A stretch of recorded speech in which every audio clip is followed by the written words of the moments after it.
नमस्कार. महा एम-टी-व्ही मध्ये आपल्या सर्वांचं हार्दिक स्वागत आहे. मी चंद्रशेखर नेने, आंतरराष्ट्रीय घडामोडींचा अभ्यासक.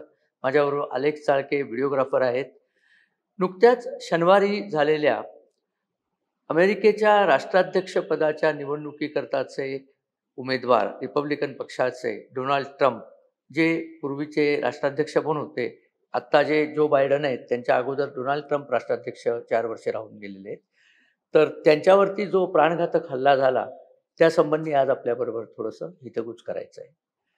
ट्रम्प हे रिपब्लिकन पक्षाचे उमेदवार होऊ घातलेले आहेत. म्हणजे अजून त्यांची उमेदवारी घोषित झालेली नाही. उद्या परवा ती घोषित होणार होती. म्हणजे अजून होणार आहे. त्याच्याकरता जे प्रचाराच्या फेऱ्या चालल्या होत्या, त्या फेऱ्यांमध्ये अमेरिकेचं जे पेन्सिल्वानिया नावाचं संस्थान आहे, ज्याला अमेरिकेतली जिथे पोलादाची निर्मिती जिथे सर्वात जास्त होते, अशा त्या संस्थानामध्ये ट्रम्प यांचं भाषण होतं. बटलर काउंटी नावाचं एक छोटंसं तिथे जागा आहे. तिथे त्यांचं भाषण होतं.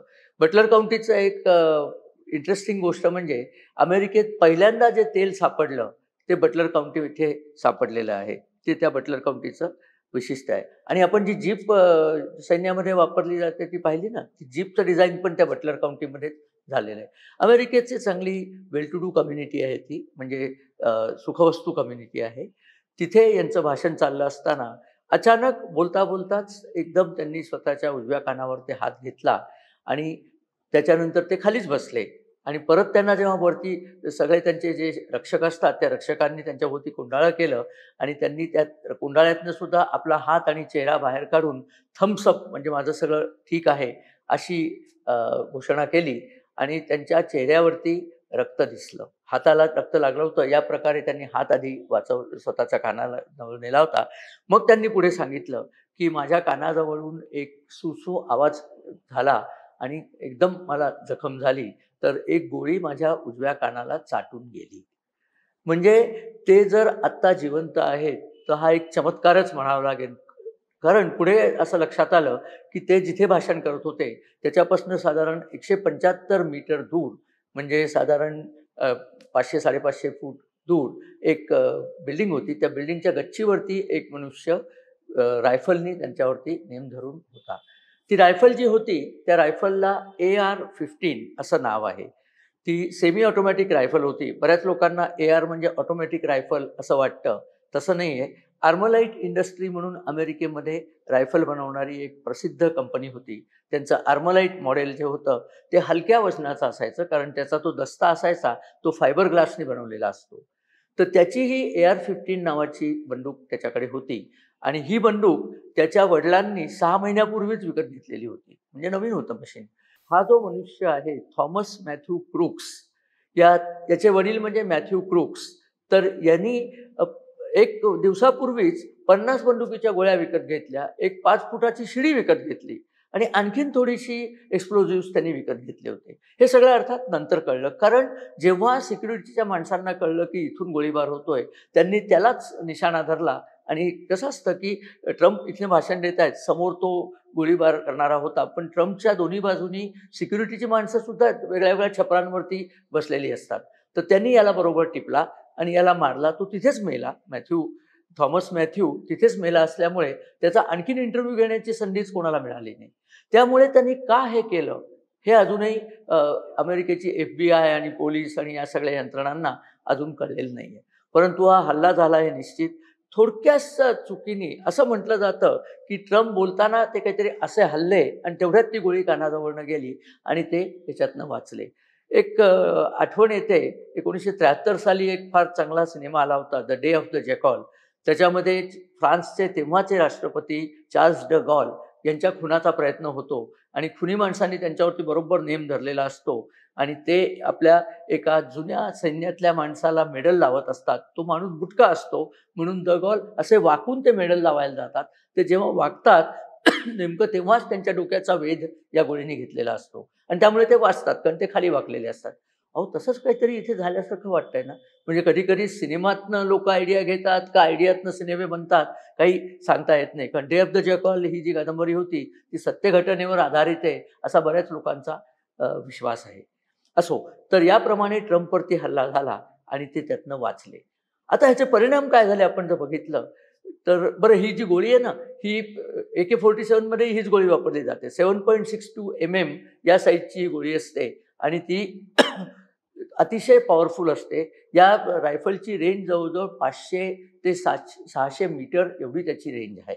आणि एवढी रेंज असताना सुद्धा 457 मीटर रेंज असताना ही तर अंतर अगदीच कमी होतं, 175 मीटर होतं. त्यामुळे गोळींनी जर वेध घेतला असता, तर मनुष्य निश्चितच मेला असता. इथे 1-2 गोष्टी मला आपल्याला सांगायच्या आहेत, ज्या मला सुद्धा एक प्रकारची कोडच आहे, की या गृहस्थांनी ट्रम्पच्या डोक्याचा वेध का घेतला? इतक्या जवळून दुर्बिणीने जर मारायचं होतं, तर डोक्याचं टार्गेट हे नेहमी छोटं टार्गेट असतं. इतर बॉडी संबंध असते, ती मोठी टार्गेट असते. असो, बरं यांनी 5 ते 7 गोळ्या मारल्या असं कळलं. 5 ते 7 गोळ्या हा मारत होता, तरी लोकांना कळलं नाही. पुढे काही प्रत्यक्षदर्शी लोकांनी सांगितलं, की आम्ही पोलिसांना सांगितलं तिथे कोणीतरी बसलाय आणि त्याच्याकडे बंदूक आहे असं वाटतंय. कारण बंदुकीला जे टेलिस्कोप असतो ना, त्याचं लेन्स चमकतं लांबून. त्यामुळे साधारण लक्षात येतं काहीतरी तिथे चाललंय. लोकांचं असं म्हणणं आहे, की पोलिसांनी फार लक्ष दिलं नाही. हवी तेवढी सिक्युरिटी डिटेल पण ट्रम्प करता तेव्हा नव्हती. खरं म्हणजे ट्रम्पचं स्वतः ते राष्ट्रपती आधी असल्यामुळे त्यांच्याकडे कायमच सिक्युरिटी डिटेल असते. आणि शिवाय आता ते निवडणुकीच्या रिंगणात उतरलेत, त्यामुळे तर त्यांना जास्ती सिक्युरिटी द्यायला पाहिजे होती. काय झालंय ते अर्थात चौकशीत नंतर बाहेर येईलच. का या माणसांनी त्यांना मारलं? कारण काही दिवसांपूर्वी यांनी रिपब्लिकन पार्टीची सदस्यता घेतली होती. काहीतरी $15 ते $20 त्यांनी वर्गणी पण दिली होती पार्टीकरता. पण तशीच वर्गणी त्यांनी काही दिवसापूर्वी डेमोक्रॅटिक पार्टीलाही दिली होती. हा जो मनुष्य आहे, जो खुनी, आता तो मेला म्हणजे, पण तो इंजिनिअर झालेला आहे. त्याच्या आधी तो शाळेमध्ये असताना अंतर्मुख असा व्यक्ती होता आणि त्याला गणित आणि सायन्समध्ये उत्तम मार्क मिळाल्याबद्दल $500चं बक्षीस सुद्धा मिळालं होतं. म्हणजे हुशार असावा. त्याच्या वडिलांनाही काही पत्ता नाही, की असं ह्यांनी का केलं? कोणालाच माहीत नाही खरं म्हणजे. कोणाच्या प्रभावाखाली येऊन त्यांनी केलं का त्याचं स्वतःचंच काहीतरी डोक्यात आलं आणि त्यांनी असं केलं. परंतु याचे परिणाम आता काय झालेत, की अमेरिकेमध्ये ट्रम्प यांची प्रतिमा मृत्युंजय म्हणून आता पुढे यायला लागलेली आहे. ट्रम्पने तर सांगितलंच आहे, मी खरं मरणारच होतो, पण देवाच्या मनात माझ्याकडनं अमेरिकेला सेवा जास्ती करावी असं असल्यामुळे देवानीच मला वाचवलेलं आहे. आता माझं जीवन अमेरिकेला समर्पित वगैरे, वगैरे निवडणुकीतली भाषणं आणि सडनली ट्रम्पची लोकप्रियता झपाट्याने वर जायला लागलेली आहे.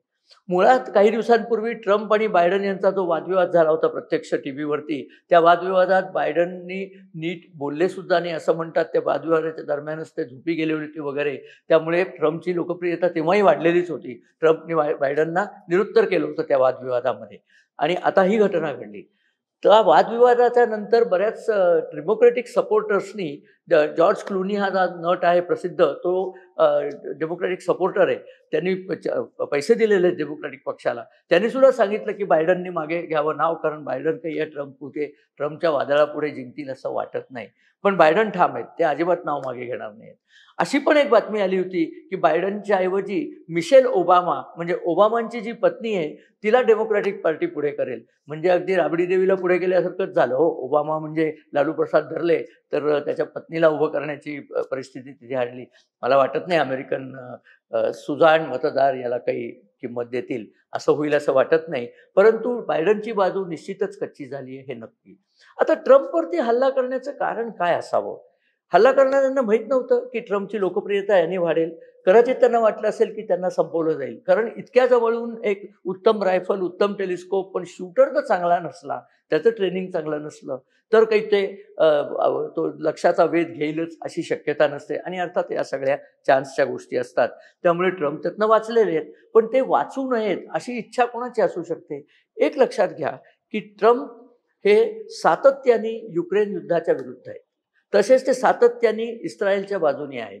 तसेच ते सातत्याने मुस्लिमांच्या आणि मेक्सिकोतनं जे इल्लीगल इमिग्रंट्स म्हणजे बेकायदेशीर स्थलांतरित लोकं जी अमेरिकेत घुसतायत, त्यांच्या सदैव विरोधात आहेत. आता या सगळ्या लॉबींमध्ये कोणाला तरी ट्रम्पबद्दल असूया आणि द्वेष वाटत असेल काय? काही सांगता येत नाही. कारण की आर्म्स इंडस्ट्री अमेरिकेत, ज्याला इंग्रजीमध्ये मिलिटरी इंडस्ट्रियल कॉम्प्लेक्स असं म्हटलं जातं.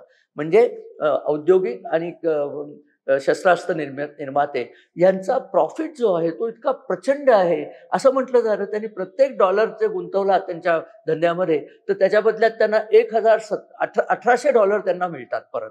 असा काही वर्तमानपत्रांनी त्याचे रिपोर्ट छापले, वॉल स्ट्रीट जर्नलने रिपोर्ट छापलेत.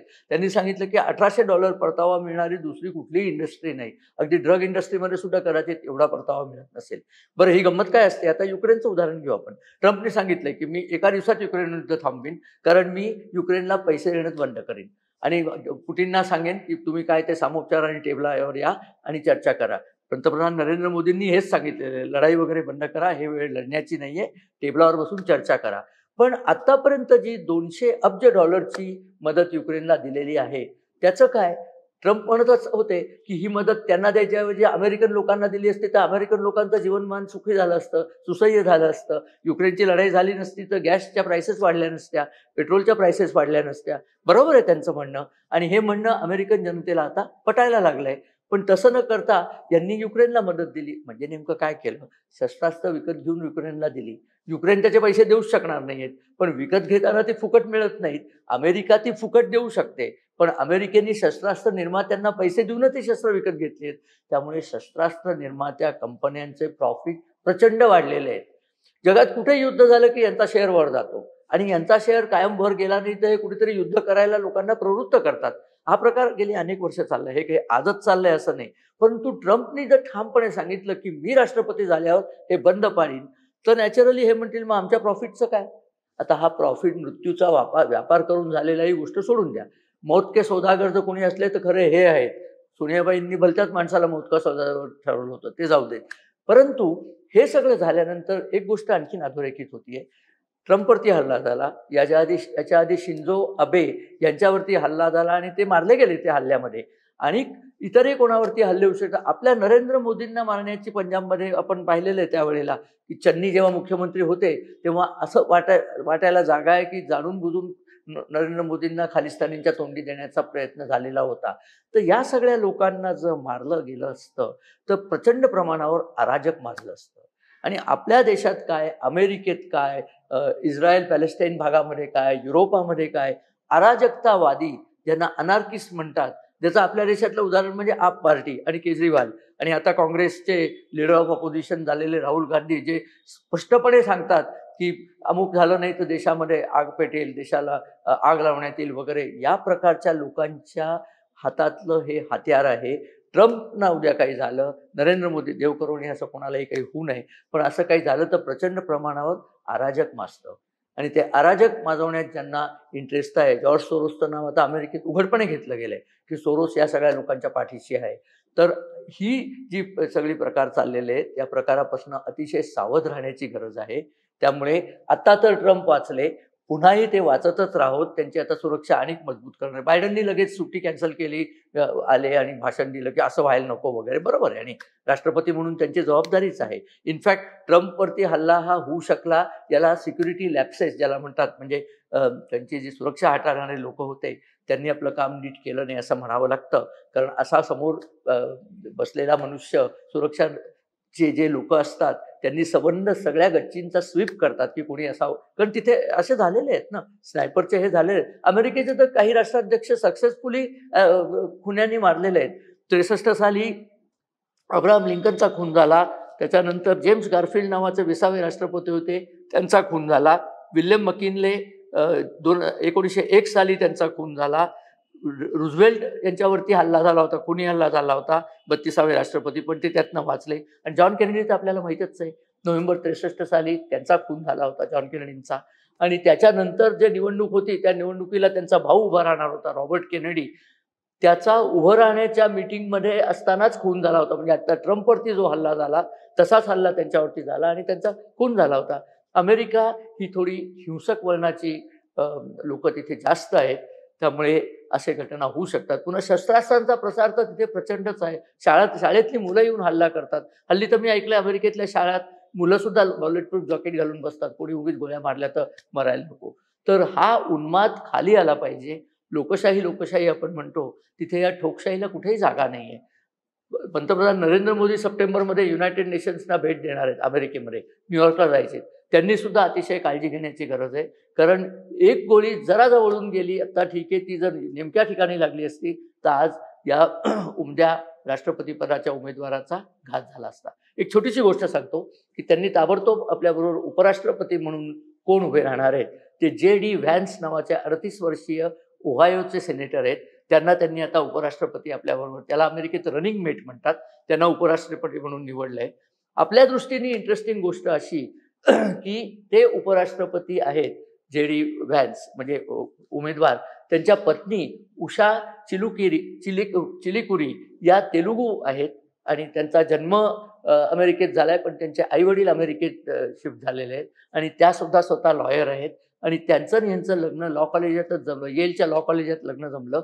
आणि जे.डी. व्हॅन्सनी सांगितलेलं आहे की माझ्या एकूणच चरित्रावरती, माझ्या एकूणच वागणुकीवरती माझ्या हिंदू पत्नीचा खूप मोठा प्रभाव आहे, हे त्यांनी कबूल केलेलं आहे. त्यांचा 3 मुलं आहेत, त्यांना मधल्या मुलाचं नाव सुद्धा विवेक ठेवलेलं आहे. ही आपल्या एक माहितीकरता म्हणून गोष्ट सांगितली. आणि अगदी शेवटची गोष्ट म्हणजे ट्रम्प यांनी 1976 साली न्यूयॉर्कमध्ये जगन्नाथ यात्रा काढण्याकरता स्वतःचं ग्राउंड आणि स्वतःचे पैसे दिले होते आणि त्यांनी रथयात्रा न्यूयॉर्कमध्ये निघाली होती. सध्या नुकतीच जगन्नाथाची रथयात्रा पुरीला चालली आहे. असं आपण म्हणूया का की जगन्नाथानेच ट्रम्पला वाचवलं? असो, याच्यावरती आपल्याला हा व्हिडिओ कसा वाटला ते आम्हाला कळवा. हा जर आपल्याला आवडला तर आपल्या मित्रपरिवाराबरोबर शेअर करा. आमच्या चॅनलला सबस्क्राईब करा आणि बेल आयकॉन जर अजून दाबलं नसलं तर ते दाबा, म्हणजे आमचे व्हिडिओ झाले की तत्क्षणी आपल्याकडे त्याची बातमी पोहोचेल. आणि हो, आपल्या कमेंट्स जरूर आमच्याकडे येऊ द्यात. व्हिडिओ बघितल्याबद्दल नमस्कार आणि धन्यवाद.